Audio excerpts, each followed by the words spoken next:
अयान तुम जाग रहे हो?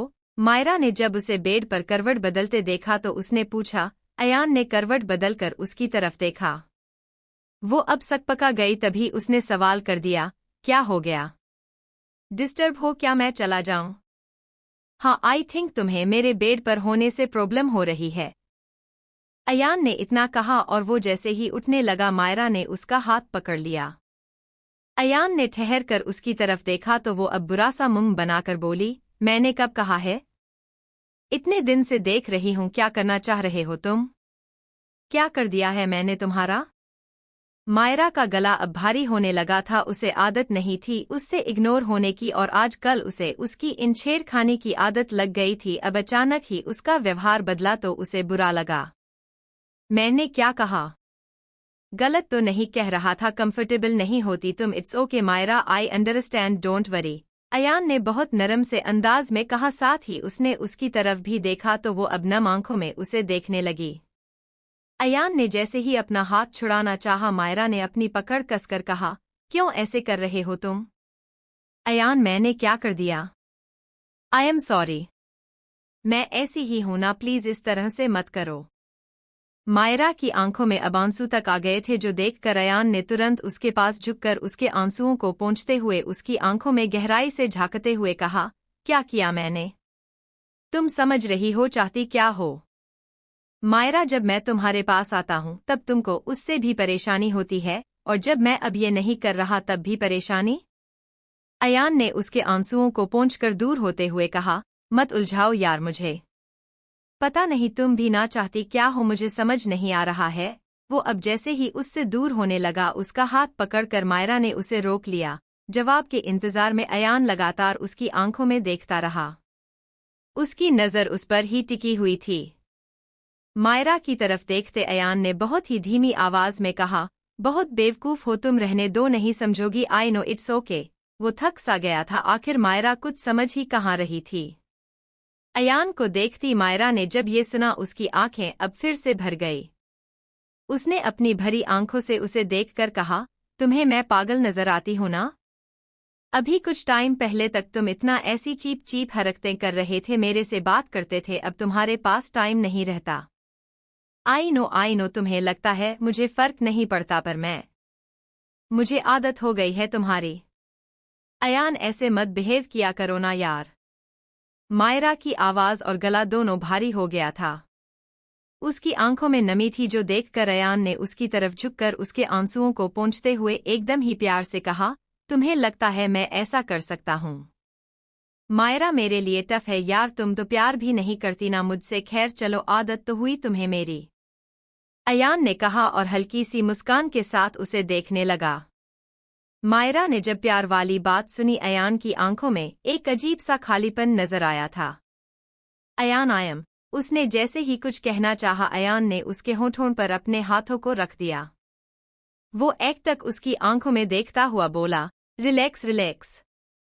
तुम हर्ट हो ये तो मैं कभी भी नहीं चाहता हूं, सो प्लीज रिलैक्स। उसने ऐसा कहकर अपने हाथ पीछे करके अब एकदम प्यार से कहा, सो जाओ डॉट। उसकी आंखों में नजर आ रहा था उसके लिए वो क्या महसूस करता था। मायरा ने धीरे से कहा, अयान तुम हस्बैंड हो मेरे और मैंने ये मान लिया है। अयान की नजर उस पर आकर रुक गई। वो उसे देखता रह गया। वो उसकी तरफ देखती रही और अयान ने एक गहरी सांस के साथ बहुत ही आराम से कहा, थैंक यू। उसने अब प्यार से मायरा के माथे पर अपने होठों को रखा। उसका माथा चूमकर वो उससे दूर हो गया। मायरा उलझ गई थी, शायद उसने जो कहने की कोशिश की थी वो अयान समझ नहीं पाया था। अयान उससे दूर हुई तो उसने उसका हाथ पकड़ लिया। दोनों की नज़र एक बार फिर से एक दूसरे पर आ रुकी। उसकी आंखों में झांकते हुए अयान ने अब गहराई सी आवाज में कहा, मायरा तुम वाइफ हो मेरी पर उससे पहले तुम मेरा प्यार हो यार। मेरी फ्रेंड हो and I want you comfortable. जब तुम्हें लगे तुम हमारे रिलेशनशिप को आगे बढ़ाने के लिए तैयार हो तब तक इंतजार कर लूंगा मैं, बस यार इतनी जालिम बीवी मत बना करो, जरा सा टच करो, 4 कदम पीछे हो जाती हो। शुरू में उसने जो कहा वो सुनकर मायरा उसे देखती रह गई और आखिर तक आते आते अयान ने शरारत से अपनी आंखें दबा दी। मायरा ना चाहते हुए भी हंस दी। तुम ना ऐसे ही अच्छे लगते हैं, वरना लगता है पता नहीं क्या हो जाता है, मुझे बिल्कुल भी अच्छा नहीं लगता। मैं सच में समझ नहीं पाई थी तुम्हें क्या हो गया था। मायरा की बात सुनकर अयान खुलकर मुस्कुरा दिया। वो अब मन ही मन में बोला, सही कहती हैं भाभी, बिल्कुल बुद्धू हो तुम, अपने आप को नहीं समझती और अपनी बात कहना तो बिल्कुल नहीं आता। महक के घर पर आज कबीर आ गया था। उसके माँ पापा जिस तरह से उसकी आवभगत में लगे थे ये सब देखकर महक ने मुंह बना लिया था, मगर उसे अच्छा लगा था कबीर ने उसके माँ पापा के साथ अच्छे से बिहेव किया था। वो अब उसके साथ जाने के लिए निकल गई। कबीर ने उसका सामान गाड़ी में रखा, दोनों गाड़ी में बैठ गए थे। महक ने एक नज़र उसे देखा, वो अब बाहर देखने लगी थी। गाड़ी रोकोगे? कुछ आगे आकर जब महक ने पूछा तो कबीर ने उसकी तरफ देखकर पूछा, क्या हुआ? कुछ काम है मुझे, महक ने जवाब दिया और बाहर जाने लगी। तभी वो बोला, कुछ चाहिए तो बोलो, मैं ला देता हूँ। नहीं थैंक यू, अपने काम खुद करने की आदत है मुझे, उसने तुरंत जवाब दिया और अब वो बाहर निकल गई। कबीर ने उसे जाते हुए देखा मगर वो कुछ बोल नहीं पाया। महक कुछ देर बाद वापस आई, उसके हाथ में कुछ सामान था। उसके गाड़ी में बैठते ही कबीर ने कार स्टार्ट करके एकदम सपाट से अंदाज में कहा, तुम जानती हो मैंने क्लियर किया था। वाइफ हो मेरी, तुम्हारी जो जिम्मेदारी मेरी है वो पूरी करने की पूरी कोशिश करूंगा मैं। कबीर के इतना कहते ही महक ने एक नज़र उसे देखा, वो अब सामने देखने लगी, उसने कुछ नहीं कहा। ये तुम आज गायब कहाँ थी? अशीति के पास आकर अगस्त्य ने सवाल किया। बालकनी में खड़ी अशीति उसकी आवाज सुनकर ही स्माइल करने लगी। उसने अब जब ये सवाल सुना एक पल के लिए शांत हो गई। बस कुछ काम था, अशीति ने जवाब दिया, जो सुनकर अगस्त्य ने गर्दन आगे कर उसकी तरफ देखा। उसके चेहरे पर आई ये शांत सी मुस्कान देखकर अगस्त्य अब चुप हो गया। वो उसे होल्ड किए हुए कुछ पल बाद उसके कान के करीब झुकता हुआ बोला, ये जो आजकल बॉस की वाइफ होने का फायदा उठा रही हो, ओवर टाइम करवाना पड़ेगा क्या? अशीति ने आंखें छोटी करके उसे देखा, वो अब खुलकर मुस्कुरा दी। अगस्त्य ने मुस्कुराते हुए उसकी तरफ देखा तो अशीति ने उसके हाथ पर अपना हाथ रखकर कहा, आप कहें तो मैं खुद को कुर्बान कर दूं। बस बस, बहुत बकवास करती हो तुम। अगस्त्य ने उसकी बात सुनकर मुंह बनाते हुए कहा, फिर प्यार से उसके गले पर किस किया। एक पल के लिए अशीति की आंखें बंद हो गई। अगस्त्य का टच फील कर वो सुकून से मुस्कुरा दी थी। वो उसके कान के पास किस करता हुआ गहरी सांस भरकर बोला, मिसेज रायचंद। अशीति ने उसकी आवाज सुनकर उसकी तरफ देखा। अगस्त्य उसकी आंखों में देख रहा था। आई लव यू। अगस्त्य उसी गहराई से उसकी आंखों में झांकते हुए गहराई सी आवाज में बोला। उसकी बात सुनकर अशीति के लबों पर एक प्यारी सी मुस्कान आ गई। उसने अब पलटकर उसके गले में अपना हाथ फंसाया और उसके करीब होकर वो अब बहुत ही प्यार से उसके सीने से आ लगी। कबीर का रवैया काफी अलग लगा था। महक बेड पर बैठी हुई अपने फोन में लगी थी, उसका पूरा ध्यान अपने फोन पर ही था। कुछ देर बाद उबासी लेकर उसने अब फोन ऑफ किया और साइड टेबल पर रख दिया। काउच पर सोते हुए कबीर को देखकर महक को एकाएक वो दिन याद आ गया जब वो पहली बार उससे मिली थी। उस दिन कितना झगड़ा था वो उससे। ये याद करते ही महक ने अपने आप में ही कहा, पर कम से कम ऐसा तो नहीं था। आई थिंक कुछ गलत डिसीजन ले लिया है, मैंने फ्री लाइफ चाहिए थी पर इतनी। वो उलझ सी गई। अभी कुछ ही दिन हुए थे, उसके बाद उसे ऐसा महसूस हो रहा था आगे ना जाने क्या होगा। कबीर ने करवट बदली तो अब खुद को देखती महक पर नजर पड़ी जो पता नहीं कहाँ खोई थी। उसने अब गला साफ करते हुए कहा, कुछ चाहिए तुम्हें? उसकी आवाज सुनकर महक के एकाएक ख्यालों से बाहर आई। उसने ना में गर्दन हिला दी और उठकर वॉशरूम की तरफ बढ़ गई। कबीर ने एक बार फिर से अपनी आंखें बंद कर ली। अपने ही कमरे में पहली बार इतना अनकंफर्टेबल लग रहा है, इतना अजीब सा फील हो रहा है ना। कबीर ढंग से सो नहीं पा रहा था। महक चेंज करके बाहर आए। कबीर की खुली आंखों को उसने देख लिया था, पर उसने ये भी देख लिया था कि उसके आने की आहट सुनाई देते ही उसने अपनी आंखें बंद कर ली थी। आया बड़ा प्रिंस विलियम। हाँ, पता नहीं इतनी अकड़ क्यों भरी है इस आदमी में। हाँ, कबीर के बिहेवियर की वजह से वो बुरी तरह से चिढ़ रही थी और वो अब तेज कदमों से बेड की तरफ बढ़ने लगी। तभी कारपेट में उसका पैर उलझा और वो संभल नहीं पाई। बैलेंस बिगड़ने ही महक कबीर के ऊपर आ गिरी। अचानक हुए इस वार से कबीर ने चिल्लाकर आंख खोली। महक का चेहरा नजर आते ही उसने दांत भींच लिए। तुम क्या पागल वागल हो? कबीर ने चिढ़कर कहा। महक को अपनी गलती का एहसास था। वो सॉरी बोलने ही लगी थी, लेकिन जैसे ही उसने ऐसा कहा वो चिढ़कर बोली, हाँ पागल हूँ मैं, तुम्हारे साथ 2 दिन रहने का असर है। कबीर ने दांत पीसते हुए उसे घूरा। महक उठने ही लगी थी। उसके गले का लॉकेट कबीर की टी-शर्ट में फंस गया था। वो इधर उधर देखने लगी, फिर अपना लॉकेट उसकी टी-शर्ट से हटाने लगी। दोनों के बीच इस वक्त फासले नहीं थे। महक की खुशबू इतने करीब से महसूस कर कबीर ने गहरी सांस ली। उसने अब जैसे ही उसकी तरफ देखा वो अब गर्दन दूसरी तरफ करके बोला, सीधी हो जाओ, मैं करता हूँ। कबीर की आवाज में कोई भाव नहीं था। महक ने उसे घूरा। अगले ही पल खुद पर ध्यान पड़ते ही उसने अपनी ड्रेस को ऊपर खींचा। वो बुरी तरह से झेंप गई। लॉकेट निकालने की जगह पर वो कुछ शर्मिंदा सी हो गई थी। वो एम्बेरस नजर आ रही थी। कबीर ने अब उसकी तरफ देखा। वो अब आहिस्ता से अपना हाथ आगे बढ़ते हुए बोला, बस 1 मिनट। कबीर ने अब लॉकेट अपनी टी-शर्ट से छुड़ाया। महक झट से उठकर खड़ी हो गई। वो बिना रुके सीधा बेड पर आई और करवट बदलकर आंखें भींचे गहरी गहरी सांसें लेने लगी। हे भगवान, ऐसी अजीब अजीब सी सिचुएशन में मुझे क्यों डाल देते हो आप? एक तो पहले ही आदमी मुझे समझ नहीं आ रहा और अब पता नहीं क्या हो रहा है। उसने देखा। इतना सोचते हुए महक ने सर हिलाया। नहीं नहीं नहीं। अगले ही पल उसने अपने सर पर चपट लगाकर कहा, मतलब अपनी ड्रेस का तो ख्याल रखना था ना। फिर वो चिढ़ती हुई दोबारा बोली, पर यार आदत नहीं है ना इस तरह अपने कमरे में कौन सोच कर रहता है। अब सोचना पड़ेगा क्योंकि भई यहाँ मेरे अलावा भी कोई है। कबीर ने अपनी आंखें बंद कर ली थी। महक एक तरफ अब तक इस सिचुएशन के बारे में सोच रही थी और वो आंखें बंद करके इस तरह सो गया मानो उसने सोचा ही नहीं। सुबह सुबह आंखें खुलते ही अगस्त्य ने जब बेड पर खुद को अकेला पाया, उसने पूरे कमरे में नजर डाली लेकिन वो आसपास कहीं नहीं थी। ये चली कहाँ गई? वो अपने आप में ही बोला। फिर घड़ी देखी जो अभी सिर्फ 7 बजा रही थी। इतनी जल्दी भी नहीं उठती है। अगस्त्य ने अपने आप में ही कहा। वो अब उठा। वॉशरूम, बालकनी सब चेक करने के बाद भी उसे अशीति नजर नहीं आई। अगस्त्य अब अपने बालों पर हाथ फेरते बाहर आया। कॉरिडोर में भी एकदम सन्नाटा था, जो देखकर वो अब और भी ज्यादा ही उलझा। ये लड़की अभी पिछले 2 दिन से कर क्या रही है, मुझे समझ नहीं आ रहा है।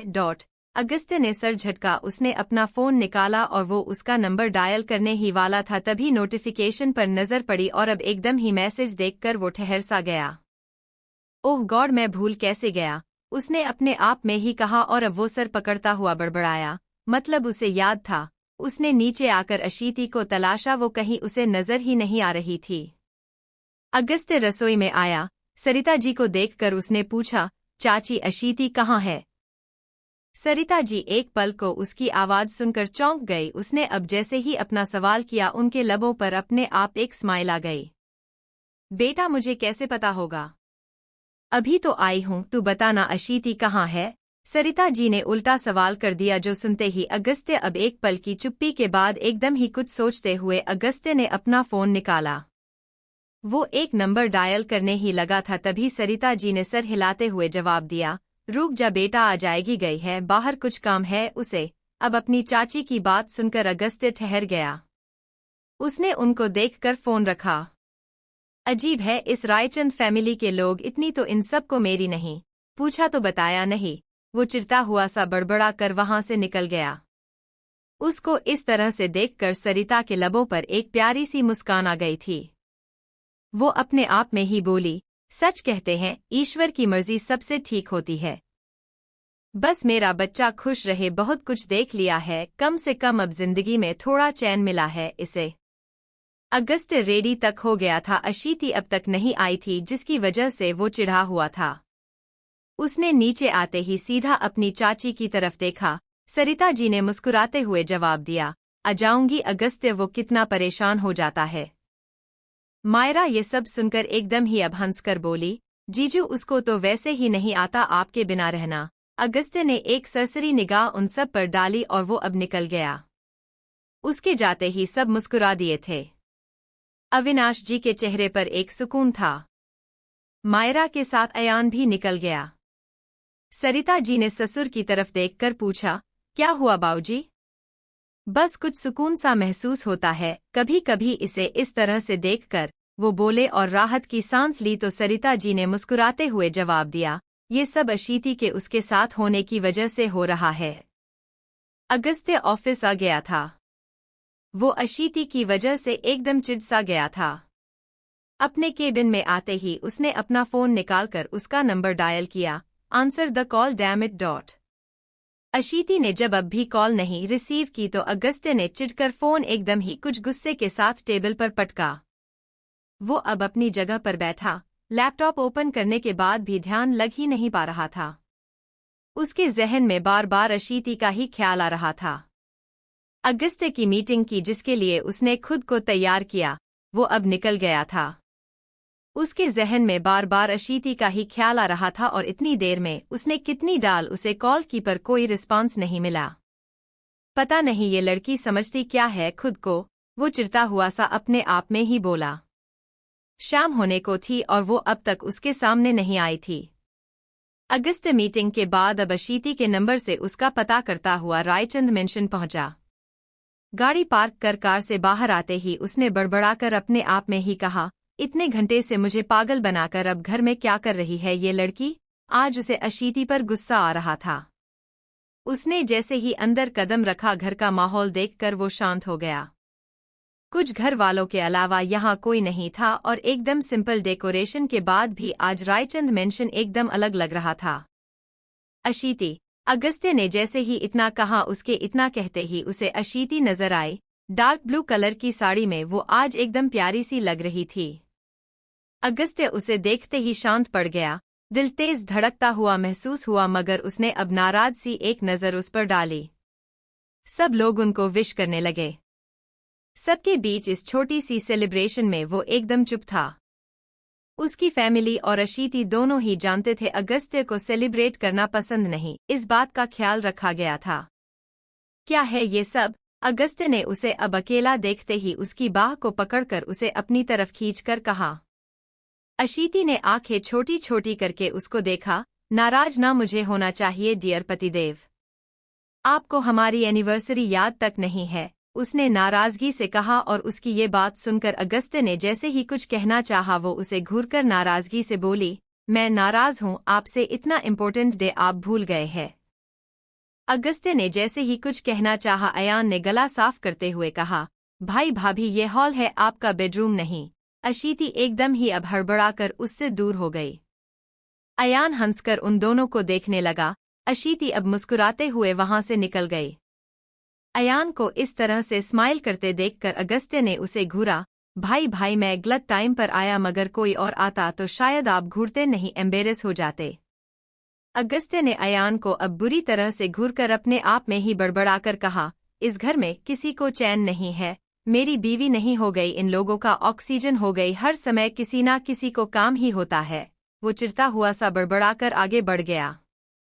अयान अपने भाई को इस तरह से देखकर एक बार फिर से एकदम खुलकर मुस्कुरा उठा। उसने सर हिलाकर अपनी मुस्कुराहट को समेटकर कहा, आए बड़े, यही इंसान 1 साल पहले तक बड़े ड्रामे कर रहा है। उसने जैसे ही अपने बालों पर हाथ फेरा उसकी नज़र अपनी बीवी पर पड़ी जो उसकी मॉम से कुछ बात कर रही थी। मायरा को देखकर एक आह भरते हुए उसने अपने आप में ही कहा, एक ये भी मेरे भाई से कम नहीं है, पत्थर दिल औरत डॉट। उसने बुरा सा मुंह बनाकर सर झटक लिया। कबीर आज शाम को कुछ जल्दी घर आ गया। उसको घर पर देखकर उसकी माँ ने मुस्कुराते हुए पूछा, आज तो बड़ी जल्दी घर आ गया? हाँ, वो आशु से मिलने गया था ना। कबीर बोलते बोलते रुक गया जब उसकी नज़र किचन से बाहर आती महक पर पड़ी। महक को उसे देखकर रात की बात याद आई। वो बिना इस पर ध्यान दिए आकर उसकी माँ के पास बैठी। सुधा जी ने कबीर को जब महक को देखते पाया उनके लबों पर एक प्यारी सी चमक आ गई। वो उन दोनों को देखकर मन ही मन में बोली, भगवान करे दोनों एक साथ एकदम खुश रहे। महक ने कॉफी मग कबीर की तरफ बढ़ा दिया, नहीं थैंक यू, मुझे नहीं चाहिए। कबीर ने मना कर दिया था और महक ने दोबारा पूछा भी नहीं। मग लिए उसने सास की तरफ देखकर कहा, मम्मी जी कुछ चाहिए या काम हो तो मुझे बुला लीजिएगा। हाँ जाओ, वो बहुत ही प्यार से बोली थी और अब महक बिना कबीर पर ध्यान दिए चली गई। उसकी माँ सुधा जी ने उसे जाते हुए देखकर अब कबीर की तरफ पलटी। उसको देखकर वो बहुत ही शांति भरे अंदाज में बोली, कबीर कुछ गलत नहीं बर्दाश्त करूंगी मैं। माँ कर तो ली है ना शादी, अब क्या कर दिया? वो कुछ फ्रस्ट्रेटेड होकर बोला था और उसका ये अंदाज काफी था सुधा जी को सब एहसास कराने के लिए। बेटे को देखने के बाद उन्होंने अब कुछ सख्त होकर कहा, बदतमीजी मत कर कबीर, कर ली शादी, कोई एहसान नहीं किया है तूने। जीवन में एक ऐसा पड़ाव आता है जब जीवन साथी की जरूरत होती है। महक के साथ तमीज से पेश आ। इस रिश्ते की जिम्मेदारी, अपने फर्ज पूरे कर। कबीर ने उनकी बात सुनकर बस खामोशी से हाँ कर दिया। वो अपनी ही सोच में गुम था, समझ नहीं आ रहा था जब उसने महक को पहले ही कह दिया था तो अब बात क्यों बन रही थी। सुनो। कमरे से आते ही उसने उसे आवाज दी। महक ने कॉफी खत्म कर साइड टेबल पर कप रखकर एक नज़र उस पर डाली और वापस अपने फोन में देखने लगी। कबीर उसकी हरकत देखकर कुछ चिढ़ता हुआ सा बोला, तुमसे ही कहा है मैंने, सुनाई नहीं दे रहा है। महक ने ये सुनकर बिना उसकी तरफ देखे ही जवाब दिया, तुम्हें सुनने के लिए आँख या नाक की जरूरत पड़ती होगी, मैं कानों से ही सुनती हूँ। कबीर ने चिढ़कर उसे देखा। वो अपने आप में ही बड़बड़ाया, फिर माँ कहती है इससे तमीज से बात करो, खुद तो इतनी बदतमीज है ये लड़की। अपनी फ्रस्ट्रेशन और खुद को शांत करके कबीर ने अब कहा, लिसन टू मी, कल से बुआ जी आ रही है तो बिहेव। बुआ जी? वो जो अभिदी के जाने से पहले गई, महक ने बीच में ही कहा तो कबीर ने हाँ में जवाब दिया और ये सुनते ही उसने बुरा सा मुंह बनाकर उसकी तरफ देखकर कहा, मैं अपने घर चली जाऊं। मैं नहीं रह सकती, वो बहुत बोलती है, कभी कुछ कभी कुछ। कबीर ने ये सुनकर उसकी तरफ देखा, उसे याद था उसकी बुआ जी उसे साड़ी ना पहनने के लिए भी सुना दिया था। वो अब कुछ धीमी आवाज में बोला, एक्चुअली वो मेरे पापा की बड़ी बहन है, सबने हमेशा बात सुनी है तो उनको जो मन में आता है कह देती है, पर तुम परेशान मत हो, मैं और माँ संभाल लेंगे, बस मैं ये कह रहा था उनके सामने थोड़ा हिसाब से रहना, बस कुछ दिन की बात है। महक का मुंह बन गया था मगर सिर्फ मानने के अलावा उसके पास कोई ऑप्शन नहीं था। कबीर अब अपने कपड़े निकालकर वॉशरूम की तरफ बढ़ता हुआ बोला, आशु तुमसे मिलना चाहती है। वो चला गया था। अशीति का नाम सुनकर महक ने फोन निकाला पर फिर कुछ सोचकर बोली, आज रुकती हूँ, उसे सेलिब्रेट करने दो। एक तो ये रूहिका और वरद भाग गए गधे कहीं के, अभी हनीमून प्लान करना था इनको। वो अकेले घर में रह रहकर बोर हो गई थी। बाहर आकर वो अब सुधा जी के पास बैठी। उन्होंने कुछ पल तक उसको देखने के बाद एकदम ही प्यार से कहा, एक काम करो, कबीर के साथ थोड़ी देर बाहर चली जाओ, डिनर भी बाहर कर लेना दोनों। बस चला ही ना जाए आपका बेटा। महक ने एकदम से कहा पर अब एहसास हुआ उसने मन में नहीं कहा तो उसने अपनी जीभ काट ली। उसकी बात सुनकर सुधा जी भी शांत हो गई थी मगर अब उनके चेहरे पर कुछ गंभीरता सी उतर आई। अगस्त्य एकदम चिढ़ा हुआ था। अशीति पूरे दिन से क्या कर रही थी उसका उसे अता पता नहीं था और अब भी वो आने की जगह पता नहीं कहाँ थी। ओह गॉड, ये जानकर मुझे टेस्ट कर रही है, उसने बड़बड़ाकर अपने आप में कहा। तभी कमरे का दरवाजा खुला। पलटते हुए उसे अशीति नजर आई। अगस्त्य ने उसे घूरा, वो भी उसे एकदम नजरअंदाज करके जाने लगी। उसे जाते हुए देखकर अगस्त्य चिढ़ सा गया। उससे रहा नहीं गया, इसलिए आगे बढ़कर उसने अब उसके हाथ को पकड़कर कहा, मिसेज अशीति अगस्त्य रायचंद, ये आज का स्पेशल डे सिर्फ तुम्हारे लिए स्पेशल नहीं है। अशीति के लबों पर एक मुस्कान आ गई जिसे दबाकर उसने उसकी तरफ पलटकर कहा, हाँ तो आपके लिए है, आप तो भूल ही गए थे ना। और ये जो तुम कर रही हो वो। अगस्त्य ने उसे अपने करीब खींचकर अब उसकी आंखों में झांकते हुए कहा। अशीति की कमर में हाथ डालकर उसे अपने में एकदम सटाते हुए वो लगातार उसी तरह से उसकी आंखों में झांकते हुए बोला, हमारी एनिवर्सरी को ये जो फैमिली गेट टूगेदर बना दिया है तुमने, उसका क्या? अशीति ने जब ये सुना उसे हंसी आने लगी मगर इस वक्त उससे शिकायत करता उसका खड़ूस पति उसे इतना प्यारा लग रहा था कि उसे मजा आने लगा था। उसने अब झूठे चिढ़ने वाले अंदाज में कहा, हाँ तो कुछ तो किया और आपने तो वो भी नहीं। हाँ। अगर पति एनिवर्सरी भूल जाते हैं, बीवियां ताने देकर जीना हराम कर देती है, और मैं यहाँ आपको पार्टी दे रही हूँ फिर भी परेशानी है आपको? अगस्त्य ने उसकी कमर पर रखे हाथ को कसकर अपने और उसके बीच के सारे फासले को कम कर दिया। उसके चेहरे पर झुकता हुआ एकदम उसके करीब आकर उसने सर्द भाव में कहा, सब कुछ तुम्हारा है, क्या चाहिए बताओ? अशीति उसकी करीबी से पिघलने लगी थी। उसकी सांसें ऊपर नीचे होने लगी। अगस्त्य उसे देख रहा था। उसने अब उसी गहरी सांस के साथ कहा, क्या चाहिए मेरी बीवी को मुझसे? उसकी सांसें इतने करीब टकराते हुए महसूस कर अशीति की आंखें पूरी तरह से बंद हो गई। वो उसकी बाहों में अब शांत पड़ गई थी और अगस्त्य ने उसी पल उसके लबों को अपने होंठों से छूना चाहा, तभी कमरे का डोर नॉक हुआ। आवाज सुनते ही अगस्त्य एक पल को ठहरा, मगर फर्क नहीं पड़ा। वो वापस उसके होंठों पर झुकने लगा। तभी अशीति एकदम होश में आई।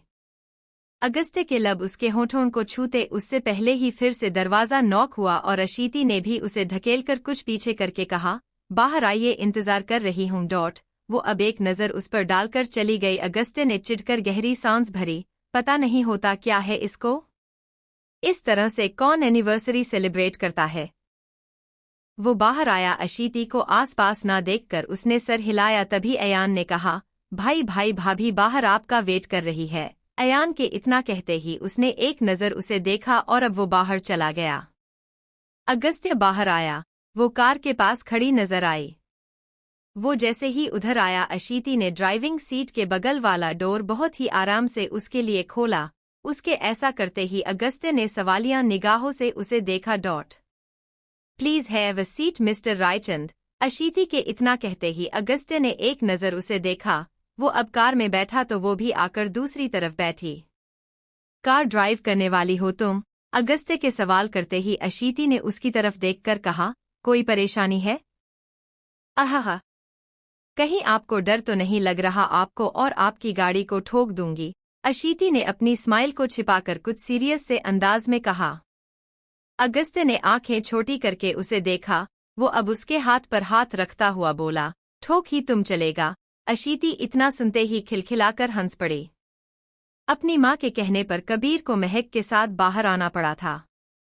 रेस्टोरेंट में वो दोनों आमने सामने बैठे थे और जब से वो आए थे कबीर ने कुछ नहीं कहा था। नहीं आना था तो मना कर देते, मरी नहीं जा रही थी मैं, महक से अब रहा नहीं गया। उसने चिढ़कर कहा था। कबीर, जिसने ध्यान खाने पर लगाया था, उसने ये सुनकर उसकी ओर देखा। महक प्लीज, मैंने नहीं कहा ना कुछ, तुम खुद ही अपसेट हो जाती हो, उसने बहुत ही आराम से कहा। उसकी बात सुनकर महक अब पूरी तरह से शांत हो गई। कबीर के साथ डिनर करके वो अब गाड़ी में आकर बैठी और बिना उसकी तरफ देखे ही उसने कान में ईयरबड्स लगा लिए। महक कबीर ने कुछ देर बाद आवाज दी जो उसने सुनी भी पर अनजान बनती रही, वैसे ही उसके कान में ईयरबड्स थे। महक सुनो, उसने एक बार फिर से आवाज दी जो सुनकर भी उसने रिएक्ट नहीं किया और कबीर को लगा शायद वो सुन नहीं रही थी। उसने अब आहिस्ता से उसके कंधे पर हाथ रखकर उसे हिलाया। क्या है? इस बार वो चिढ़कर बोली थी। कबीर ने उसकी तरफ देखकर पूछा, कुछ चाहिए तुम्हें?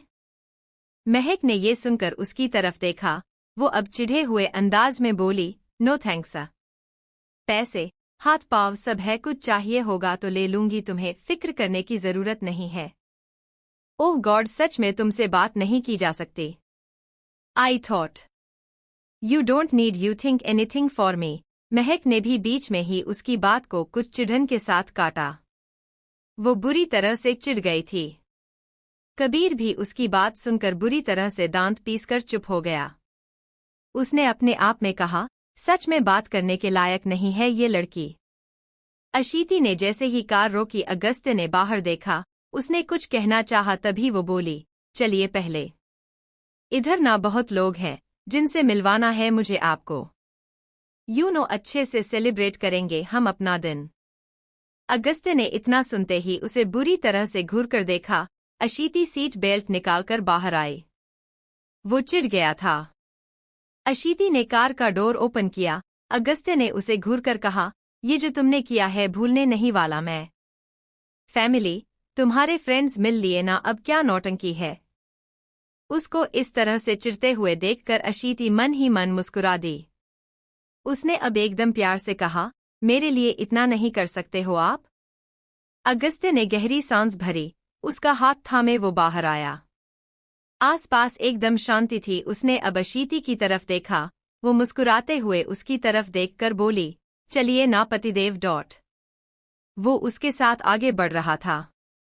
ये एक रेस्टोरेंट एरिया था। रात होने की वजह से शांति थी, मगर अब कुछ लोग नजर आ रहे थे। अगस्त्य ने गहरी सांस ली। अशीति अब उसका हाथ थामे लिफ्ट तक आई। चलिए आप ऊपर जाइए, मैं अपने गेस्ट्स को बुलाकर लाई। अशीति को घूरकर उसने बुरा सा मुंह बना लिया। वो अब जा चुकी थी। उसने फ्रस्ट्रेशन के साथ अपने आप में ही कहा, अजीब बीवी मिली है मुझे। अगस्त्य अब टेरेस पर आ गया। वहां व्हाइट कर्टन के साथ बहुत खूबसूरत डेकोरेशन थी। टेबल पर डिनर का अरेंजमेंट था, जो देखकर अगस्त्य ने गहरी सांस ली। अब पता नहीं कौन कौन आने वाला है। वो कुछ चिढ़ता हुआ सा अपने आप में ही बोला, ओह गॉड, बेमतलब में इतना सब कुछ प्लान किया मैंने। वो अब आकर रेलिंग से लगभग खड़ा हो गया। एकदम ही उसे अब एहसास हुआ अपनी बातों और अपनी हरकतों का, तो वो चुप सा हो गया। ऐसा तो नहीं था मैं। अपने में ही उसने कहा। उसके चेहरे पर एक अजीब से भाव आए। वो अब खुद को शांत करने लगा। तभी कुछ कदमों की आहट हुई और इतने कदमों की आहट सुनकर वो चिढ़ता हुआ बड़बड़ाया, सच में ये लड़की पूरे नासिक को उठाकर ले आई है। समझ नहीं आता इसका कुछ। महक और कबीर घर आ गए थे। महक आते ही जिस तरह से कमरे में गई, कबीर का मां की आंखों से वो छिपा नहीं था। वो उसकी तरफ देख रही थी। मां, मैंने कुछ नहीं किया है, ये लड़की ही ऐसी है। आप जानती नहीं है ना इसे, इसलिए एक नंबर की लड़ाका है। आपको भी ना यही एक लड़की मिली? कबीर ने उल्टा शिकायत की। उसकी बात सुनकर सुधा जी उसे घूरने लग गई। तू समझाएगा मुझे? खुद को देख, दिमाग पता नहीं कहाँ है तेरा, गधा कहीं ना। अपनी माँ से डांट सुनकर वो एकदम ही चिढ़कर बोला, आपको नहीं लगता हफ्ते भर में अपनी बहू की कुछ ज्यादा ही तारीफों के पुल बांध रही है आप? मैं हूं आपका बेटा, पर नहीं आपको आज कल वो लड़की दिख रही है। एक नंबर की लड़ाका है, बदतमीज है वो।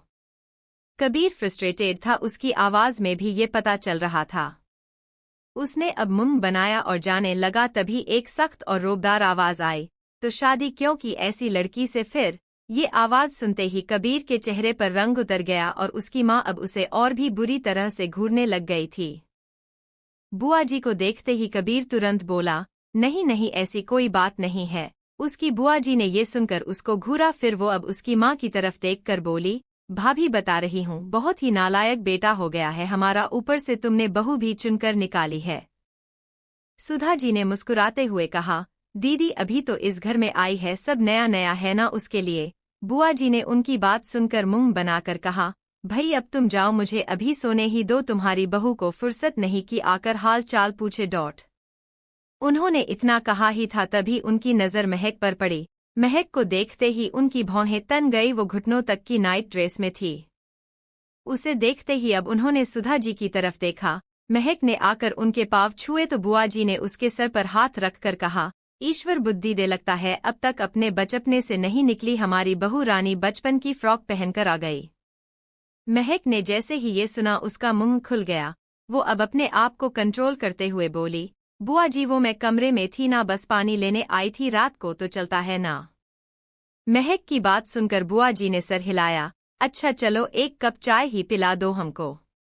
मैं बनाती हूं ना दीदी। कबीर की मां ने जैसे ही कहा, बुआ जी उनको घूरते हुए बोली, ए भाभी तुम्हारी बहू हमारी कुछ नहीं लगती क्या? मैं बना कर लाती हूं चाय। महक ने अब धीमे से कहा और वो रसोई की तरफ बढ़ गई। कबीर ने अपनी मां की तरफ देखा। सुधा जी भी अपनी ननंद के साथ बैठ गई।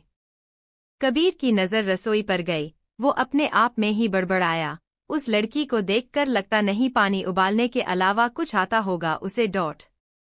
मां ने तो अब तक उसे किचन में भेजा भी नहीं, ऊपर से सबसे पहले ही बुआ जी की चाय। वो वैसे ही नहीं सोचेंगी, उसे बुरा लगेगा। कुछ ही देर बाद महक आई। वो 3 कप चाय लिए आई। उसने अब ट्रे रखकर एक कप उठाकर बुआ जी को दिया, फिर अपनी सास को, और तीसरा कप कबीर के पास टेबल पर रखा। ऐसे दे रही हो पति को चाय? बुआ जी ने जैसे ही टोका। कबीर ने बात संभाली, मुझे चाय नहीं पीनी। महक ने उसे दांत पीसकर घूरा, मगर इस वक्त उसके चेहरे पर एक जबरदस्ती की स्माइल थी। बुआ जी ने चाय की घूंट मुंह में भरी। कबीर उनके कुछ कहने के इंतजार में था, पर वो चुपचाप चाय पी रही थी। कबीर से अब रहा नहीं गया। उसने कप उठाकर चाय की घूंट मुंह में भरी और अपने आप में ही बोला, चाय तो काफी अच्छी बनी है, मुझे यकीन नहीं आ रहा है ये चाय बना सकती है। उसने महक की तरफ देखा जो अब तक खड़ी थी। कबीर खिसक कर उसके लिए जगह बना चुका था। महक ने उसे घूर कर देखा, पर वो बैठी नहीं। अगस्त्य अब टेरेस पर आ गया। वहां व्हाइट कर्टन के साथ बहुत खूबसूरत डेकोरेशन थी। टेबल पर डिनर का अरेंजमेंट था, जो देखकर अगस्त्य ने गहरी सांस ली। अब पता नहीं कौन कौन आने वाला है। वो कुछ चिढ़ता हुआ सा अपने आप में ही बोला, ओह गॉड, बेमतलब में इतना सब कुछ प्लान किया मैंने। वो अब आकर रेलिंग से लगभग खड़ा हो गया। एकदम ही उसे अब एहसास हुआ अपनी बातों और अपनी हरकतों का, तो वो चुप सा हो गया। ऐसा तो नहीं था मैं अपने में ही उसने कहा। उसके चेहरे पर एक अजीब से भाव आए। वो अब खुद को शांत करने लगा। तभी कुछ कदमों की आहट हुई और इतने कदमों की आहट सुनकर वो चिढ़ता हुआ बड़बड़ाया, सच में ये लड़की पूरे नासिक को उठाकर ले आई है। समझ नहीं आता इसका कुछ अगस्त्य जैसे ही पलटा, सामने कुछ लोग थे। व्हाइट एंड ब्लैक ड्रेस में सामने खड़े वेटर्स को देखकर वो समझ गया ये वेटर्स थे। उन आदमी ने आकर कुछ किया और अब वो चले गए। पूरा टेरेस अब कवर हो चुका था और फेरी लाइट्स जलने के साथ ही सब कुछ जगमगा उठा था। सब एकदम और भी खूबसूरत लग रहा था। उसने एक गहरी सांस भरी और वो अपने आप में ही बोला, पता नहीं गई कहाँ ते लड़की। चल क्या रहा है इसके दिमाग में। वो अब उसके आने का इंतजार कर रहा था। अब एक आहट हुई। अशीति के आने को वो महसूस कर पाया था। एक लंबी सांस लेकर वो जैसे ही पलटा, उसकी नजर सामने से आती उस पर टिकी हुई रह गई थी। अशीति हल्की सी मुस्कान के साथ उसकी तरफ ही आ रही थी। वो उसकी तरफ आ रही थी। ब्लैक कलर के ड्रेस में वो आज पहली इस तरह लग रही थी। एक पतली स्ट्रिप की ड्रेस जो घुटनों से थोड़ी ऊपर तक की थी। खुले कर्ली बाल और एकदम लाइट मेकअप के साथ वो बहुत खूबसूरत लग रही थी। अगस्त्य जिसकी नज़र उस पर आकर रुकी थी, वो एकटक उसे ही देख रहा था। उसकी पलकें तक नहीं झपकी। वो अब भी उसे ही देखता रहा। अशीति ने करीब आकर धीरे से कहा, पतिदेव। अगस्त्य ने गहरी सांस लेकर सीने पर हाथ रखा और इधर उधर देखने लगा। उसकी सांसें कुछ तेज थी। अशीति अपनी दबी हुई मुस्कुराहट के साथ उसे देख रही थी। अगस्त्य, क्या हुआ? इतनी बुरी लगी क्या मैं? उसने उसके सीने पर अपने हाथों को चलाते हुए कहा और ये सुनकर अगस्त्य ने फिर से उसकी तरफ देखा। उसने अशीति की कमर को होल्ड करके उसे अपने से सटाते हुए सर्द लहजे में पूछा, हम कौन आने वाला है ऐसा जो इस तरह से आई हो? कोई बहुत स्पेशल है क्या? उसका सवाल सुनते ही अशीति के लबों पर अपने आप स्माइल आ गई। उसने उसके गर्दन में हाथ फंसाकर कहा, हाँ कोई बहुत स्पेशल है। अगस्त्य की आंखें अब भी उस पर थी। वो एकटक उसे ही देख रहा था। उसकी कमर पर अपनी पकड़ कसकर उसने अशीति को अपने पाँव पर खड़ा करके कहा, कौन है? अशीति के लबों पर शर्मिली सी मुस्कान थी। वो लगातार उसे ही देखती रही। उसने कुछ नहीं कहा। दोनों की नजर एकटक एक दूसरे पर टिकी रही। ये जो तुम, अगस्त्य ने इतना कहा था तभी अशीति ने उसके होठों पर अपनी उंगली रखकर कहा, बहुत बोलने लगे हैं आप। हल्का हल्का चल रहा म्यूजिक अब कानों में पड़ते ही अशीति ने अपना हाथ उसकी तरफ बढ़ा दिया। अगस्त्य ने उसकी आंखों में झांकते हुए कुछ पल तक एकदम गहराई से उसे देखा और अब उसके हाथ में हाथ डाल दिया। दिल का दरिया बह ही गया, इश्क इबादत बन ही गया, खुद को मुझे तू सौंप दे, मेरी जरूरत तू बन गया। बात दिल की, नजरें कहीं सांसों में तेरी नजदीकियां रहें, मेरा जहां है तुझमें कहीं, तेरे बिना अब मैं जीव तो सही। दिल का दरिया बह ही गया, इश्क इबादत बन ही गया, खुद को मुझे तू सौंप दे, मेरी जरूरत तू बन गया। तेरा हुआ अब मैं, कुछ इस तरह लगता है खुद से भी हूँ जुदा, कैसे हुआ ये मैं कैसे कहूँ, खुदा का हूँ तुझ में मुझ में फैसला। दिल का दरिया बह ही गया, इश्क इबादत बन ही गया। अगस्त्य और अशीति एकटक एक दूसरे को देख रहे थे। गाने की धुन के साथ साथ अब उन दोनों के कदम रुक गए। अशीति को देखकर उसने उसकी कमर पर कसकर होल्ड किया। हम मिलवाने वाली थी ना तुम किसी से? उसका ये सवाल सुनते ही अशीति शरारत से मुस्कुरा उठी। वो मुस्कुराकर उसे देखते हुए बहुत ही धीमी सी आवाज में बोली, कोई चाहिए आपको? ये जो कर रही हो ना तुम, इसकी पनिशमेंट। अगस्त्य के इतना कहते ही अशीति ने मुंह बनाकर उसकी बात काटी। पनिशमेंट ना आपको मिलनी चाहिए, आप भूले थे समझे, और मैं इतने दिनों से ये सब तैयार करने में लगी थी। आप है अगस्त्य रायचंद, मैं बार बस हुकुम किया सब तैयार, मुझे बहुत पापड़ बेलने पड़े समझे आप। अशीति की बात सुनकर अगस्त्य ने आसपास देखा, सब कुछ बेहद खूबसूरत लग रहा था। वो अब मुस्कुरा दिया। उसके फेस पर आई स्माइल देखकर अशीति के फेस पर भी स्माइल आ गई। क्यों किया तुमने? मैं ऑलरेडी सब कर चुका था, पर तुम्हारे पास वक्त भी नहीं था, अगस्त्य ने उसकी आंखों में देखते हुए कहा, और उसके साथ साथ धीरे धीरे अशीति की कमर को कुछ कसकर होल्ड कर चुके थे। अशीति अपना चेहरा उठाए लगातार उसकी ओर देखकर बोली, तो मुझे मेरे हस्बैंड को फील करवाना था वो कितने स्पेशल है मेरे लिए। आई नो आपके जितना हाई फाई नहीं हूँ, मैं जितना अफोर्ड कर सकती थी उतना किया, और वैसे जिस टाइप की इंसान हूँ मैं, उसके बाद तो ये बहुत ज्यादा था। ऊपर से ये ड्रेस, ऐसे ड्रेस नहीं पहनती मैं, पर उस दिन जब शॉपिंग के लिए आप बार बार बोल रहे थे तब लगा मुझे, इसलिए फिर मैंने बाद में मंगवाई। इतना अनकंफर्टेबल था ना, फिर मुझे लगा आपके सामने तो पहन सकती हूँ, इसलिए ट्राई किया। आपको अच्छा नहीं लगा सब? उसकी बातें सुनने के बाद वो तो उसमें खो चुका था। वो लगातार उसे ही देख रहा था, और अब उसका ये सवाल सुनते ही अगस्त्य ने उसकी बाजू को पकड़कर उसका हाथ खुद पर रखकर कहा, साड़ी में भी बहुत खूबसूरत लगती हो तुम, मुझे अगर अनकंफर्टेबल थी तो नहीं कैरी करती ना। वैसे वो ठहर गया।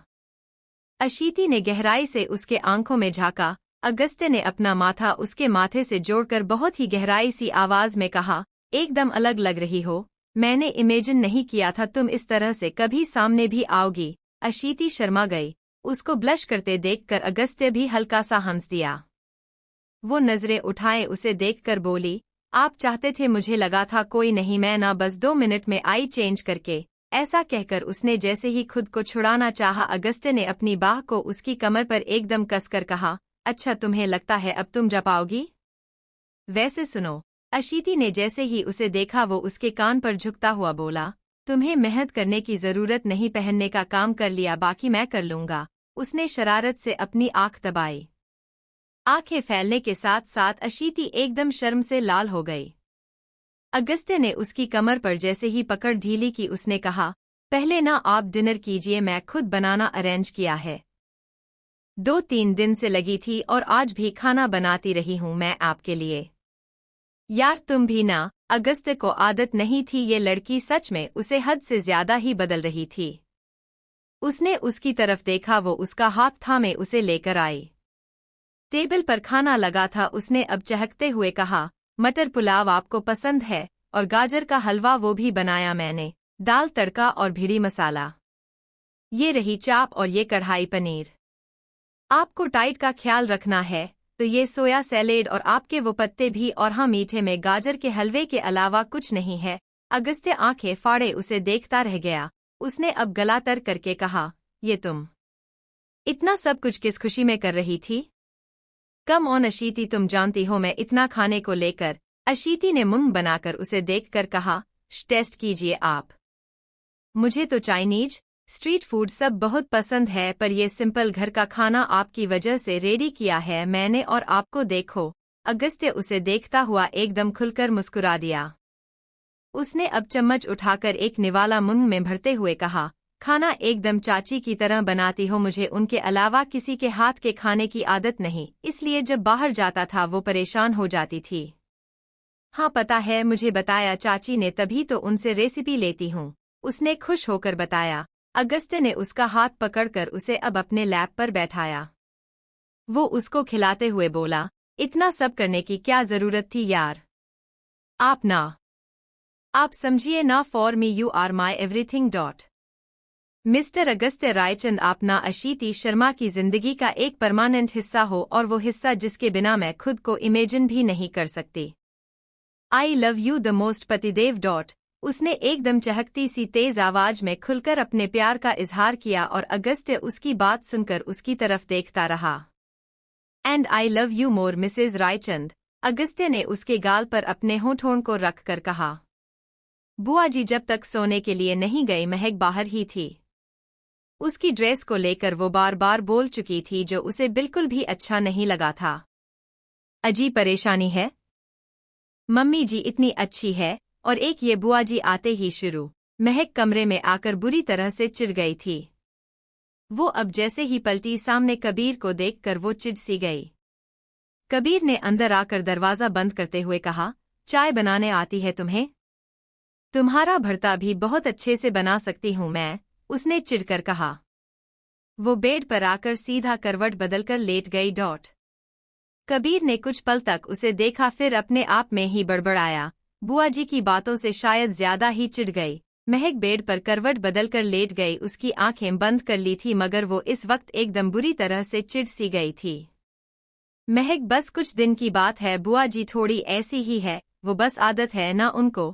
कबीर ने कहने की कोशिश की, उसे लगा शायद वो उसकी बुआ जी की वजह से चिढ़ी हुई थी।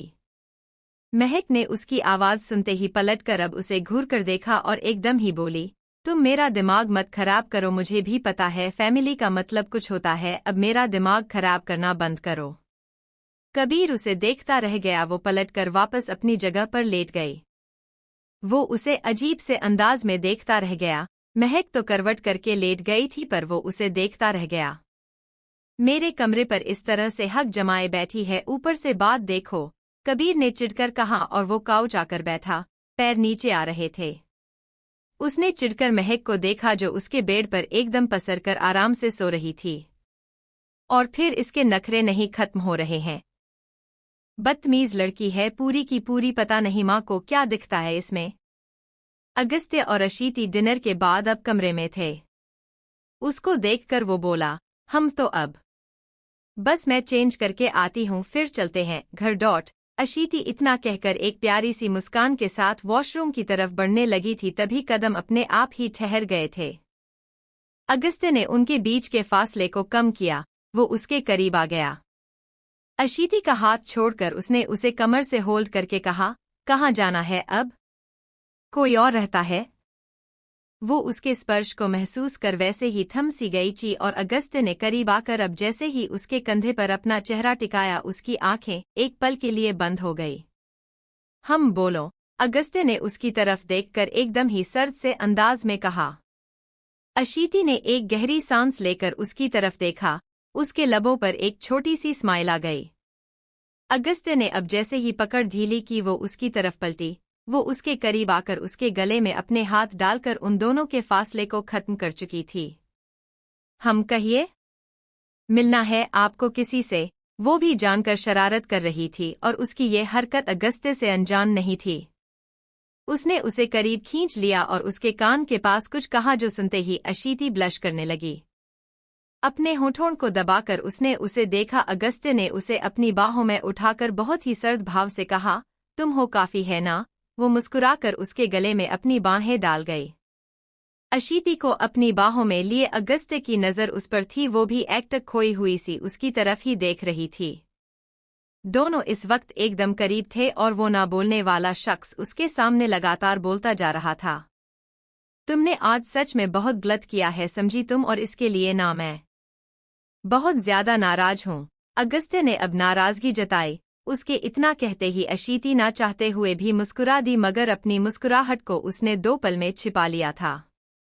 वो उसके पास चेहरा करके उसने धीरे से कहा, सॉरी ना, अब आप मुंह तो मत बनाइए। इतना सुनते ही अगस्त्य ने उसे घूरा, तभी अशीति ने उसकी शर्ट को मुट्ठी में जकड़ते हुए उसके होंठों पर अपने होंठ को रख दिया। अगस्त्य एक पल को ठहर गया। उसकी कमर पर अब अपनी पकड़ और एकदम कसते हुए उसने अपनी आंखें बंद कर ली। वो अब उसे किस करने लगा था। कुछ देर बाद दोनों जैसे ही कुछ दूर हुए, अगस्त्य ने उसकी तरफ झुककर उसके कान के पास फुसफुसाकर कहा, हर वक्त हर समय चाहिए तुम मुझे मेरे साथ। हाँ तो मैं कहाँ जा रही हूँ? अशीति ने खुलकर मुस्कुराकर जवाब दिया और तभी अगस्त्य ने उसके गले पर अपने होठों को रख दिया। उसके स्पर्श को महसूस करती अशीति ने उसकी शर्ट के बटन को खोलते हुए उसकी गर्दन में अपने हाथ डाल दिए। कमरे में बिखरे गुलाब की पंखुड़ियों के साथ अब कुछ कपड़े भी पड़े थे। हल्की रोशनी में बेड पर एक दूसरे की बाहों में सिमटे अशीती और अगस्त्य गहरी नींद में जा चुके थे। कबीर हिचकिचा रहा था। उसने घड़ी देखी, फिर गहरी सांस लेकर वो बेड के पास आ गया। उसने महक को देखा जो अब तक आराम से सो रही थी। उसे कुछ पल तक देखते रहने के बाद कबीर ने धीरे से आवाज दी, महक, महक। उसकी इस धीमी सी आवाज से महक की गहरी नींद पर कोई असर नहीं हुआ। वो अब भी सो रही थी तो वो चिढ़ता हुआ अपने आप में ही बड़बड़ाया, एक तो ये कुंभकर्ण उठती नहीं है, ऊपर से बुआ जी यार 10 बजे उठने वाली को 6 बजा उठाने की बात कर रही है।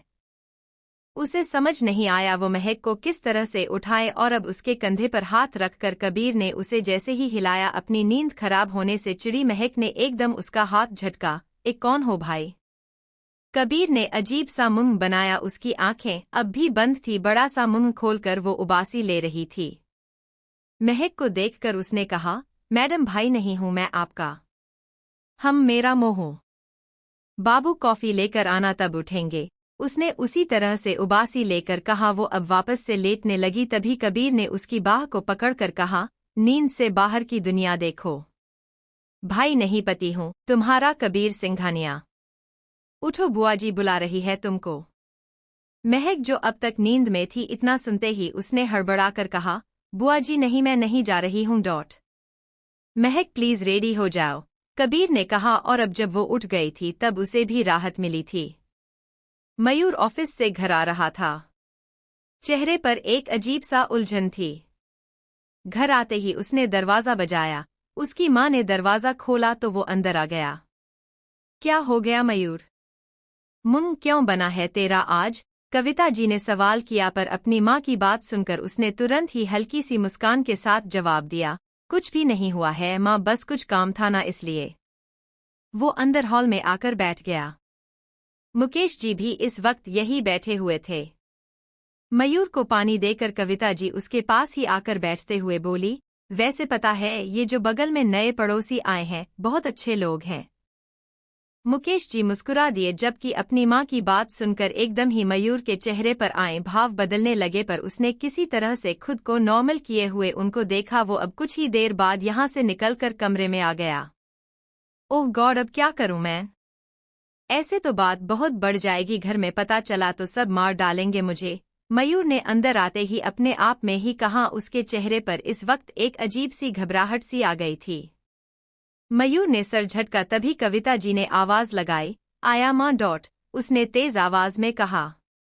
वो अब सर झटक कर कुछ गहरी सांसें लेकर खुद को शांत करके कहा, रिलैक्स रिलैक्स रिलैक्स डॉट।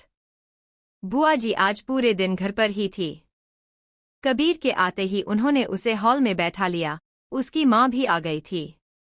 बहू देखो आ गया मेरा बेटा, चलो चाय पानी लेकर आओ, बुआ जी ने आवाज लगाई। जो सुनते ही कबीर ने तुरंत कहा, नहीं नहीं जरूरत है इसकी। अरे ऐसे कैसे जरूरत नहीं है? देख थका हारा आया है, इतना तो करेंगी ना, या बस जिंदगी भर माँ से काम करवाने का शौक है?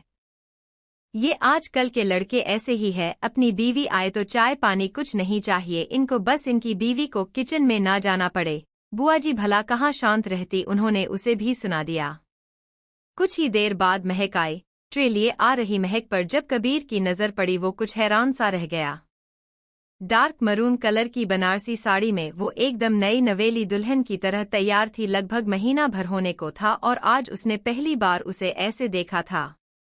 महक ने ट्रे रखकर पानी का ग्लास उसकी तरफ बढ़ाया तो कबीर ने ग्लास पकड़ा। मुश्किल से थोड़ा सा पानी गले से नीचे उतरा। वो मन ही मन में बोला, ये सीता से गीता कैसे बन गई? लीजिए आपकी चाय डॉट। महक ने कुछ धीमी आवाज में एकदम अदब से कहा, जो कबीर से लिए अब दूसरा झटका था। वो आंखें फाड़े उसे देख रहा था, मानो यकीन भी नहीं हो रहा था सामने वही थी। कबीर ने कप पकड़ा और जैसे ही चाय की कुछ घूंट मुंह में भरी महक ने उसी अंदाज में पूछा, और कुछ लेंगे आप? कबीर को चाय तक गले में अटकती हुई लगी, वो खांसने लगा। सुधा जी सब समझ रही थी, जबकि बुआ जी ने जोर से उसका सर ठोक कर कहा, क्या हो गया है तुझे? बुआ जी की बात सुनकर कबीर ने अब ना में गर्दन हिलाई। उसने उसकी तरफ देखकर अब कहा, नहीं कुछ नहीं। महक तुम मतलब ये इस तरह से बात। जैसे हो वैसे ही रहो, कोई प्रॉब्लम नहीं है। बुआ जी ये सुनते ही कबीर को घूरा, ए क्या क्या सिखा रहा है तू? इतनी मुश्किल से समझाया आज मैंने और तेरा दिमाग फिर चढ़ रहा है। बीवी है तेरी, आप करके ही बोलेंगी, हमारे यहाँ नहीं होता, पति से तू तड़ाक करके बात नहीं करते। महक ने ये सुनकर कुछ नहीं कहा, बस पानी का ग्लास उठाकर जाने लगी। बस यही सब वजह थी जिसकी वजह से वो चिड़ी हुई थी और शादी नहीं करना चाहती थी, और यही वजह थी कबीर से शादी की। कबीर ने अब अपनी बुआ जी की बात का जवाब दिया, बुआ वो ऐसी ही है, मैं जानता हूँ, मुझे प्रॉब्लम नहीं है, आप तुम या तू से रिस्पेक्ट नहीं दी जाती। रिस्पेक्ट दिल से होती है और हम दोनों एक दूसरे की इज्जत करते हैं, इतना बहुत है ना। एक तो ऑलरेडी ये घर, माहौल, माँ और मैं, हम सब कुछ बहुत नया है, उसके लिए ऐसे कैसे एडजस्ट करेगी। महक के कदम कबीर की बात सुनकर ही ठहर गए थे। वही उसकी माँ भी बेटे की तरफ देख रही थी। बुआ जी ने मुंह बनाकर भतीजे को देखकर कहा, बस देखो हो गया शुरू, कहती थी भाभी बीवी के आते ही बदल जाते हैं सारे बेटे, तुमको बड़ा यकीन था अपने बेटे पर। बुआ आप, कबीर ने इतना कहा तभी महक ने इशारे से उसे शांत रहने को कहा। वो चुप हो गया। उसने गहरी सांस लेकर अपनी बुआ जी के पास बैठते हुए कहा, अच्छा आप ना मेरी बीवी को एकदम सर्वगुण संपन्न बहू और बीवी बनाकर जाइए, ठीक है। बुआ जी ने मुंह बनाकर ही उसे देखा जबकि महक एक गहरी सांस लेकर निकल गई। कबीर की कही बातें उसके जहन में अब भी चल रही थी। वो अपने आप में ही बोली, सही में इतना बुरा नहीं है, मम्मी जी सही कहती हैं, बस रफ एंड टफ बनने की कोशिश करता रहता है। हाँ, कबीर सिंघानिया आया, बड़ा बनता तो बहुत है। डिनर के बाद कबीर अब कमरे में आया। महक अभी वॉशरूम से बाहर आई थी, डार्क ब्लू कलर के नाइट गाउन में। इस वक्त वो बहुत ही रिलैक्स फील कर रही थी। सॉरी बुआ जी, थोड़ा ज्यादा ही बोल जाती है, कभी कभी वो ऐसी ही है, इसलिए बस कुछ वक्त की ही बात है, कबीर ने उसे समझाते हुए कहा। और ये सुनकर महक ने अब एकदम ही सपाट से अंदाज में जवाब दिया, मुझे तुम्हारे लिए कुछ भी नहीं करना, ये मैं जानती हूँ, मेरी बात हो गई थी मम्मी जी से, तुम्हें मेरे लिए सोचने की जरूरत नहीं है। इतना कहकर वो बेड पर आकर लेट गई। कबीर उसको देखता रह गया। महक ने करवट बदल ली थी। वो उसको देखता हुआ अपने आप में ही बड़बड़ाया, इसे अचानक से हुआ क्या? कल तक तो बहुत चिढ़ गई थी, अब इस तरह से बिहेव कर रही है। कुछ तो बात है, इतनी भी ऐसी नहीं है ये। कबीर उलझा हुआ सा उसके बारे में सोचता हुआ काउच पर आकर बैठ गया। उसने अब सर हिलाकर अपने में ही कहा, क्या हुआ क्या इसे? महक की आंख खुली हुई थी। वो अब भी जाग रही थी और अब उसे आज सुबह की बात याद आने लगी। फ्लैशबैक, सुबह जब वो उठी कमरे में कोई नहीं था। महक को देर से उठने की आदत थी, वो अब उबासी लेते हुए बाहर आने लगी। दरवाजे पर आते ही उसके कदम रुके। किचन में सुधा जी थी जिनको वो देख पा रही थी। भाभी तुम भी ना कुछ कहती नहीं हो, तुम ही बताओ ये कोई वक्त है उठने का? बहू आ गई, अब भी बेटे को लंच बनाकर तुम दे रही हो और वो अब तक उठी नहीं। बुआ जी की आवाज सुनकर महक का मुंह बन गया। सुधा जी चाय लिए बाहर आकर बोली, दीदी बच्ची ही है ना, अभी तो वो भी। कबीर का क्या कहूँ, मैं खुद परेशान हूँ, उससे वो भी कम नहीं है ना। जो भी है उसे समझना चाहिए, बुआ जी ने मुंह बनाकर कहा और चाय की घूंट मुंह में भरकर वो अब चाय का कप उठाकर बोली, आती हूँ महक को देखकर। महक ये आवाज सुनते ही कमरे में आकर बैठ गई। सुधा जी अब कमरे में आई। उसे जागा हुआ देखकर उन्होंने चाय रखकर कहा, बेटा उठ गई तो अब जल्दी से नहा धो लो, मैं नाश्ता तैयार करती हूँ। नहीं नहीं मम्मी जी, मैं कर लूंगी। बुआ जी की बात से वो कुछ एम्बेरस हो गई थी। कबीर की माँ ने उसे देखा, वो अब उसके पास आकर बैठ गई। सुधा जी को अपने पास देखकर उसने धीरे से कहा, मम्मी जी मुझे आदत नहीं है ना, इसलिए फिर आपने या कबीर ने कुछ कहा नहीं, इसलिए मुझे लगा नहीं।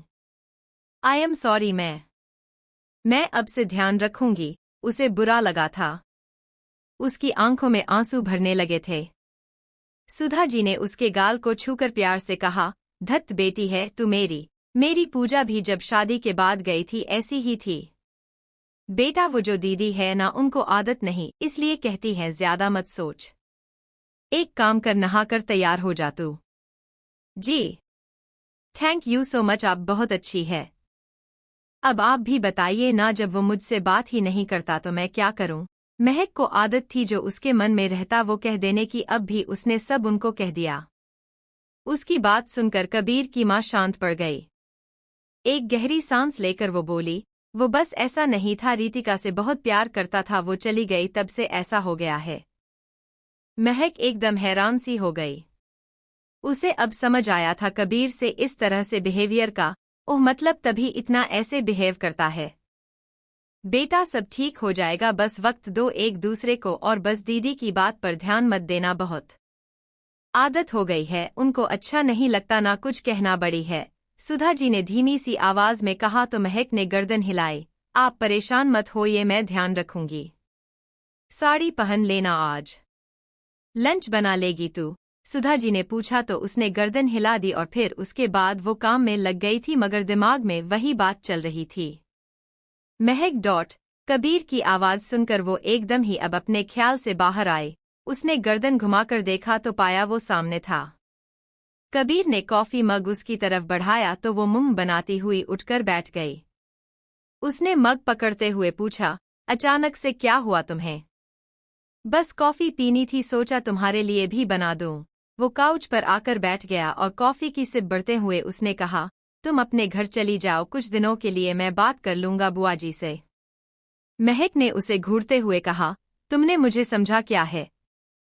मानती हूँ मैंने तुमसे शादी इसलिए की ताकि कोई ड्रामा ना हो आगे, पर मुझे भी पता है फैमिली क्या होती है और हर इंसान अलग होता है। बुआ जी को लेकर कुछ कहा मैंने? नहीं ना। पता नहीं समझते क्या हो तुम मुझे। कबीर उसकी बात सुनकर एक गहरी सांस लिए बोला, नहीं मुझे लगा तुम्हें प्रॉब्लम होगी। नहीं है तो ठीक है। दोनों के बीच अब फिर से ठहरी खामोशी थी। कबीर ने कॉफी मग टेबल पर रखा, उसी पल महक ने उसे देखा। वो अब आहिस्ता से बोली, तुम्हारी गर्लफ्रेंड दूर क्यों हुई? मम्मी जी ने तो नहीं मना किया होगा, आई एम श्योर तुम्हें ही कोई प्रॉब्लम है, बहुत खड़ूस हो तुम। कबीर ने जैसे ही ये सुना रितिका के बारे में सोचते ही चेहरे पर एक अजीब का भाव आया। उसने बिना उसकी तरफ देखे ही कहा, मेरी लाइफ में इंटरफेयर कम करो, पहले ही कहा था मैंने। उसका लहजा ऐसा था कि महक का मुंह बन गया, पर कबीर ने तो एक बार उसकी तरफ देखा भी नहीं। वो काउच पर करवट बदल कर लेट गया और महक बेड पर बैठी हुई उसे देखती रह गई। ये इंसान गिरगिट का भी बाप है। अभी कॉफी लेकर आया और अब जब इतना सा पूछा तो इस तरह से रिएक्ट कर रहा है। मेरी ही गलती है जो मैंने इससे बात करने की सोची। महक बुरी तरह से चिढ़ गई थी। वो अपने आप में ही बड़बड़ाई और बेड पर लेट गई। उसे अब भी कबीर पर गुस्सा आ रहा था। वो एक बार फिर से बड़बड़ाई, बदतमीज, बेवकूफ, गिरगिट कहीं का, भगवान ऐसे आदमी मत बनाया करो आप।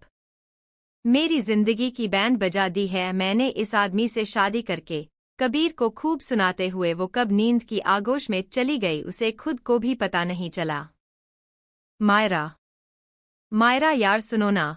अयान आवाज देते हुए उसके पीछे आया। जैसे ही उसने कमरे में कदम रखा उसे देखते ही मायरा ने उसे घूरा तो वो मुंह बनाकर बड़बड़ाया, बस एक तो ये घूरती ही ऐसे है कि इंसान डर जाए। तुम ना अब बड़बड़ाना बंद करो और मेरा दिमाग मत खाओ, मायरा ने चिढ़कर कहा। वो अपना पर्स रखकर अब सीधा अलमारी के पास आई। अयान उसे ही देख रहा था। मायरा बड़बड़ाते हुए वहां से निकल गई।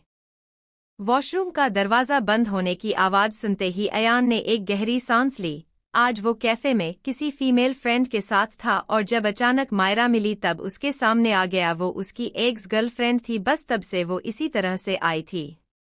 अजीब औरत है, समझ नहीं आता है मुझे इसका भी कुछ।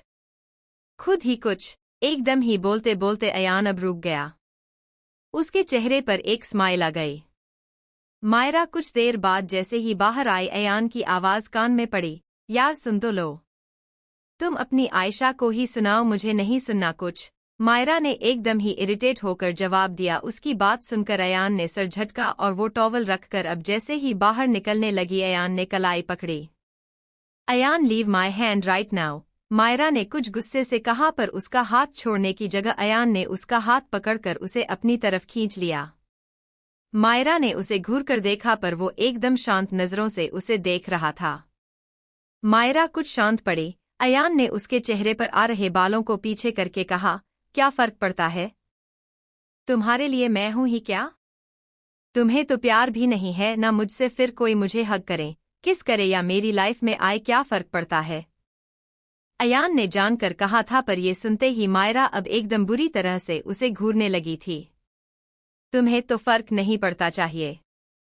आई थिंक तुम ओवर रिएक्ट कर रही हो। अयान के इतना कहते ही मायरा ने दांत पीस लिए। मायरा, सच ही तो कहा है ना मैंने, मैं हस्बैंड हूं तुम्हारा, पर तुम कौन सा मानती हो? वो जानकर अब उसे और भी ज्यादा गुस्सा दिला रहा था। उसकी ये बात सुनते ही मायरा का गुस्सा एकदम और बढ़ गया। उसने उसे धक्का दिया। अयान ने उसकी कलाई पकड़ रखी थी और उसके इस धक्के से वो उसे लेकर ही बेड के बीचों बीच आ गिरा। उसका हाथ एकदम ही उसकी पीठ पर आया। उसने अपना दूसरा हाथ आगे बढ़ाकर जैसे ही उसके गाल को छूना चाहा तभी वो चीखी, don't you dare to touch me. Ayaan चौंक कर रुका। मायरा की तरफ देखकर उसने अब अपने हाथ को पीछे किया। उसकी आंखों में गुस्सा था और अयान ने जैसे ही अपना हाथ पीछे किया मायरा ने उसे घूरकर कहा, अपनी आयशा को बुलाओ तुम, क्योंकि मैं तुम्हें अपना पति नहीं मानती। वो उसे घूरकर उठने लगी मगर आज अयान ने उसे जाने नहीं दिया। उसकी पीठ पर अपने हाथ रखकर उसने उसे अपने करीब करके कहा, हाँ तो फिर बुरा क्यों लगा? अयान, छोड़ दो मुझे। मायरा ने एक बार फिर से कहा तो अयान ने अब चिढ़कर अपनी पकड़ ढीली की और उसके इस बार छोड़ देने पर भी वो बुरी तरह से चिढ़ गई थी। उठते ही उसने उसे घूर कर देखा। अयान की नज़र उस पर ही थी। डेट पर जा रहा हूं मैं और अब ना मेरे पीछे मत आना। वो एकदम चिढ़कर बोला और कमरे से बाहर निकल गया। रायचंद फैमिली इस वक्त डिनर के लिए इकट्ठा था। अशीति के बगल में बैठा अयान अपने आप में ही बड़बड़ाया, एक मेरे बेरहम पत्थर दिल भाई तक पिघल गए, बस ये औरत पता नहीं कौन से स्टोन की बनी है। उसने गर्दन घुमाकर उसे देखकर दबी आवाज में कहा, और जो मेरी बैंड बजी है आपके भाई को ठीक करने में, उसका क्या भई? अयान ने उसे मुंह बनाकर देखा। मायरा उन दोनों को नोटिस कर रही थी। डिनर करके वो सीधा अपने कमरे की तरफ बढ़ गई। मायरा की तबीयत नहीं है, ठीक है क्या? सरिता जी ने पूछा तो अयान एकदम हड़बड़ा गया। अशीति ने अब तुरंत जवाब दिया, नहीं चाची, उसे ना थोड़ा सर दर्द था। अयान को देखकर अशीति ने अब इशारा किया तो वो मुंह बनाकर चुप ही रहा। उन दोनों की हरकतें अगस्त्य बहुत अच्छे से नोटिस कर रहा था। मायरा बेबी, अशीति उसके पास आई। वो कमरे में बैठी हुई थी। उसे देखते ही मायरा ने घूरकर कहा, तू अगर उसकी बात करने आई है ना, तू मुंह तोड़ दूंगी। अच्छा चिल करना। अशीति उसके पास आकर बैठी। जैसे ही वो अयान का नाम लेती मायरा उसे घूरने लगती, जिसके बाद वो चुप ही हो जाती। अशीति अब अपने कमरे में आकर राहत भरी सांस लेकर बोली, भाई आज तो बहुत टफ सिचुएशन हो गई है बेचारे अयान के लिए। अगस्त्य ने उसे देखा, अपना लैपटॉप खोले वो उसी तरह से बैठे रहा। अशीति उसके पास आकर बैठ गई। उसने अब दोबारा कहा, मायरा ना लगता है बहुत ज्यादा ही नाराज हो गई है। अगस्त्य उसकी बात सुन तो रहा था मगर बिना कुछ कहे बस अपने काम में लगा रहा। अशीति उसे लगातार बताती रही, अयान ना आज बहुत डिस्टर्ब हो गए हैं और उधर मायरा का भी यही हाल है। ये दोनों ही ना मुझसे भी ज्यादा कंफ्यूजन भरे इंसान हैं। वो अब भी उसी तरह से अपने काम में लगा रहा। अशीति को अब एकदम ही रियलाइज हुआ, वो कुछ बोल ही नहीं रहा था। उसने अब अगस्त्य की तरफ देखा।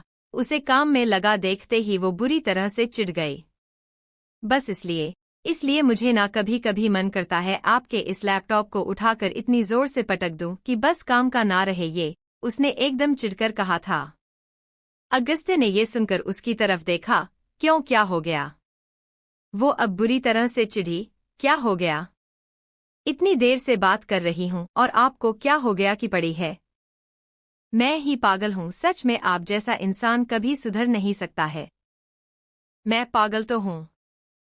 अशीति चिढ़कर अब बेड की तरफ बढ़ गई। अगस्त्य ने गहरी सांस लेकर अपना लैपटॉप देखा। उसके हाथ अब एक बार फिर से चलने लगे। अगस्त्य अब कुछ देर बाद जैसे ही उसके पास आया उसने कुशन जोर से उस पर फेंक कर कहा, आप भाड़ में जाओ। हम ओके, उसने जवाब दिया, जो अब अशीति को और भी ज्यादा चिढ़ा गया। अगस्त्य जैसे ही बैठा उसने उसे घूरकर देखा, वो बेड पर उठकर खड़ी हो गई। अगस्त्य ने अपना हाथ आगे बढ़ाकर जैसे ही उसे पकड़ना चाहा वो दूसरी तरफ हो गई। वो फिर से उसके पीछे आया मगर फिर वो बेड पर इधर से उधर होने लगी। अशीति स्टॉप इट यार, स्टॉप इट, अगस्त्य ने अब एकदम ही कहा और उसका हाथ पकड़कर उसे खींचा। उसके ऐसा करते ही वो उसकी गोद में आ बैठी। अगस्त्य पर नजर पड़ते ही उसने बुरा सा मुंह बनाया। आपको ना सच में बिल्कुल भी नहीं पता, जब कोई लड़की स्पेशली आपकी पार्टनर आपको कुछ कहे तो सुनना चाहिए। सुन रहा था ना मैं डॉट। अगस्त्य ने उसकी बैली पर अपने हाथों को रखकर अपना चेहरा उसके कंधे पर टिकाया। वो नाराज सी मुंह बनाए उसे देखती रही।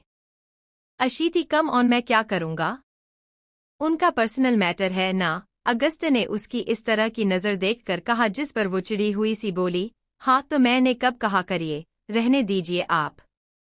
अगस्त्य की बाहों में सिमटी अशीति ने अब जैसे ही उसकी तरफ देखा, अगस्त्य ने अपनी पकड़ ढीली की। उसने नाराजगी से उसे देखा और अब आकर अपनी जगह पर लेट गई।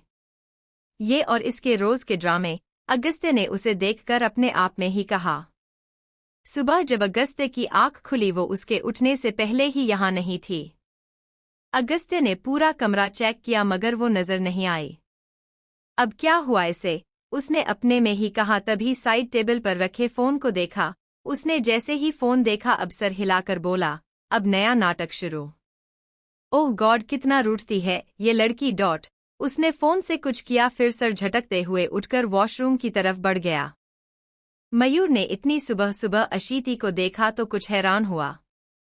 उसने अब आस पास देखकर कहा, जीजू किधर है? ए चमचे चल मुझे अंदर आने दे। वो अंदर आ गई। कविता जी और मुकेश जी बेटी को देखा तो खुश हो गए। वो भी एकदम खुशी से उनसे मिली। ए आशु, तू अकेली आई है? मयूर उसके पीछे आया।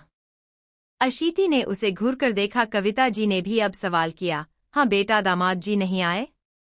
मुकेश जी ने अशीति को देखा, फिर अब वो पत्नी की तरफ देखकर बोले, क्या तुम भी ना अभी तो आई है और दामाद जी को काम होगा। आजा मेरी बच्ची, तेरे लिए खुद नाश्ता बनाता हूँ। अपने पापा की बात सुनकर अशीति खुलकर मुस्कुरा दी। उसने अब मन ही मन में कहा, अब आएगा मजा। असली नाराजगी तो अब तक दिखाई नहीं पतिदेव डॉट।